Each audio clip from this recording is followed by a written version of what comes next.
पक्की हाल है, ठीक है उस्ताद हैं। मैं शहजाद हैगा और उस्ताद आदे बुजुर्गों की खिदमत की करो।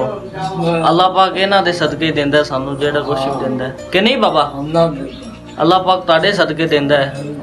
मेरा वीडियो बनाने का मकसद ये है कि जेड़े इंसान है ना अपने दादे दी दादी दी खिदमत नहीं करते ना, वो खिदमत कीता करन, क्योंकि तुहाडे नाल ही 12 होंदियां साड़ियां कि नहीं बा होंदियां ना 12 तुहाडे नाल। खिदमत कीता करो, रज के कीता करो, अल्लाह पाक तुहानू होर देंदा है। हाँ जी, सब नूं हिदायत देवे अल्लाह पाक, सब नूं देवे। सही गल है। और हाँ जी अल्लाह फजल। जदन दा बाबा साडे घरी आया ना 12 ही आ गई है कि बाबा? हाँ, जदन दा बाबा साडे घरी आया ना 12 ही आई हैं।